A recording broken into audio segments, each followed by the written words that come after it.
Hi, it's Dr. Katie here. It's like 10 o'clock at night. I'm ready to get going to bed, but I felt really inspired to hop on here and let you know that if you're a person who struggles with food addiction, you just can't stay away from the junk food, the sweets, maybe you binge, I want you to know that there's nothing wrong with you.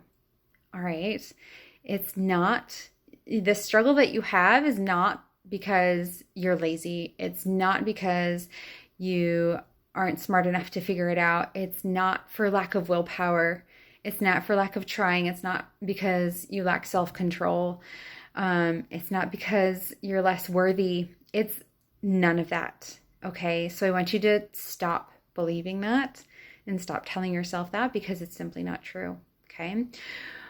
What is to blame, like if we're going to blame someone or something, it's our food environment. Okay. So, being in the developed world, so if you're listening from the United States or other just Western cultures where an abundance of highly palatable, high calorie dense foods are available, that's what is hijacking our brains and making us fat and sick. Our brains, when we are craving and binging and eating high quantities of, again, like calorie dense, highly palatable foods, our brain is doing what it's supposed to do of like keeping us alive. Okay. Evolutionarily speaking, there was a time way back when food was not readily available and starvation was a thing. And so our brain, when we found a source of calorie dense food, our brain said, eat a lot of that and remember where that is because it's going to keep you alive, right? So our brain's still doing that. The problem is we're not in an environment of starvation anymore, okay?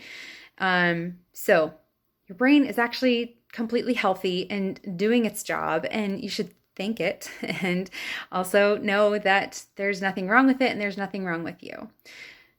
Again, the things to blame are our food environment, and the types of foods that we're putting into our mouth and into our body and into our brain are creating faulty wiring patterns in our brain that aren't aligned with our health goals. And there are ways to fix that. Okay. We can tweak our environment, and we can absolutely alter what food substances we're putting into our mouths so that our brain can heal and start telling us to eat healthy foods